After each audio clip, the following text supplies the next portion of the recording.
Bicara soal perayaan keagamaan dan kaum, Malaysia dan Indonesia mempunyai banyak persamaan. Antaranya perayaan Tahun Baru Cina ataupun perayaan Imlek. Namun yang membezakan antara Cina di Malaysia dengan kaum Tionghoa di Indonesia adalah pada penguasaan bahasa rasmi atau dalam bahasa Malaysia dipanggil bahasa kebangsaan. Ini menimbulkan banyak pertanyaan di kalangan orang Malaysia mengenai rahsia sukses Indonesia melakukan asimilasi antara penduduk pelbagai kaum.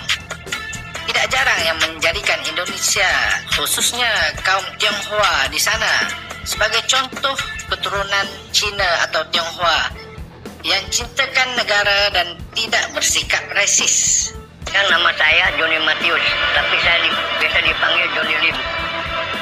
Saya dari veteran marinir dari Kesatuan Taifib. Saya keturunan Tionghoa, tapi tumpah darah saya Indonesia. Kalau mengikut statistik, di ASEAN, negara yang mempunyai warga negara berketurunan Cina terbesar adalah Indonesia dengan 7.6 juta. Di tempat kedua adalah Thailand dengan 7.2 juta dan barulah Malaysia dengan 6.9 juta. Jadi, apakah rahsia orang Cina di Indonesia terlihat lebih fasih berbahasa Indonesia berbanding orang Cina di Malaysia? Inilah drama politikus. Sebenarnya persoalan bahasa bukan sekadar percakapan. Ia adalah inti kepada persoalan besar pembinaan peradaban atau ketamadunan sesebuah negara. Seorang Chinese di Indonesia bisa berbahasa Indonesia bukan sahaja menunjukkan kesatuan dengan warga negara kaum lain. Ia juga menimbulkan semangat patriotisme. Sudah pasti bukanlah kami bermaksud warga negara yang tidak cekap berbahasa rasmi atau bahasa kebangsaan itu tidak bersikap patrioti. Bukan.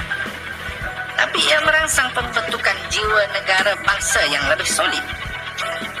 Buktinya, sejak merdeka hingga kini, Malaysia masih lagi berbicara tentang pembentukan negara bangsa yang tidak selesai-selesai. Padahal sudah hampir lebih 70 tahun meh. Sedangkan di Indonesia, persoalan ini sudah selesai.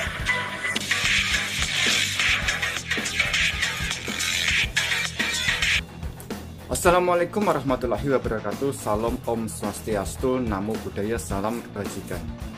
Halo teman-teman semuanya, sebangsa dan setanah air yang saya cintai, yang saya banggakan dimanapun Anda berada. Mudah-mudahan teman-teman diberikan kesehatan dan dimudahkan rezekinya, amin Allahumma amin.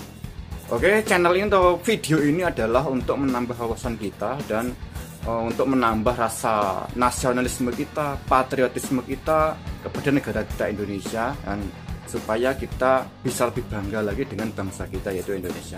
Oke teman-teman, tema kali ini adalah tentang etnis Cina yang ada di Indonesia ataupun etnis Cina yang ada di Malaysia, di mana kedua etnis tersebut sangat banyak sekali, baik itu di Indonesia ataupun di Malaysia. Yang kalau di Indonesia sekitar 7,5 jutaan, kalau di Malaysia 6, sekian jutaan ya. Jadi penduduk etnis China di negara Malaysia ataupun Indonesia sangat banyak sekali, jumlahnya jutaan ya teman-teman. Namun ada perbedaan, etnis Tionghoa di Indonesia ataupun etnis China di Malaysia mempunyai banyak sekali perbedaan, yaitu tentang bahasa. Di mana etnis China yang ada di Malaysia itu tidak mampu atau tidak bahasa negara, yaitu bahasa Melayu yang ada di Malaysia. Sedangkan etnis Tionghoa yang ada di Indonesia sangat fasih dan mahir berbahasa Indonesia, yaitu negaranya sendiri. Oke teman-teman, kenapa bisa seperti itu? Karena itu faktor dari tata kelola negara atau prinsip dari negara tersebut, di mana prinsip dari negara Malaysia mempunyai keistimewaan terhadap suatu kaum, yaitu kaum Melayu atau kaum Bumiputra.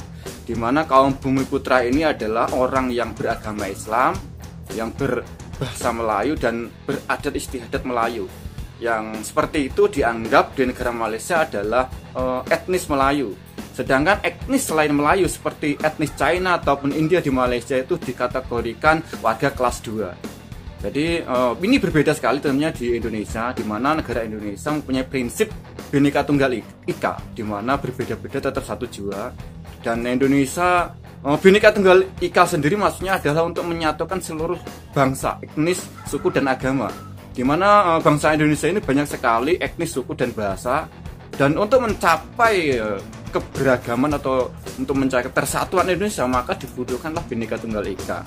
Oke, dan ini terbukti berhasil dan seluruh dunia mengakui prinsip Pancasila atau Bhinneka Tunggal Ika tersebut. Jadi Malaysia harusnya mau tidak mau mengikuti cara langkah Indonesia, bagaimana Indonesia pedoman yaitu Bhinneka Tunggal Ika. Oke teman-teman, sebenarnya Malaysia ini kalau soal rasa nasionalisme, kalau soal bahasa, sebenarnya mau tidak mau Malaysia harus belajar dengan bangsa Indonesia, karena bangsa Indonesia sudah terbukti dan diakui oleh dunia bagaimana bangsa Indonesia membuat fondasi supaya negara Indonesia ini adalah menjadi negara yang sangat kuat, sangat rasa gotong royongnya, rasa nasionalisme sangat tinggi. Dan ini emang tujuan dari bernegara kita harus seperti itu, seperti bangsa Indonesia.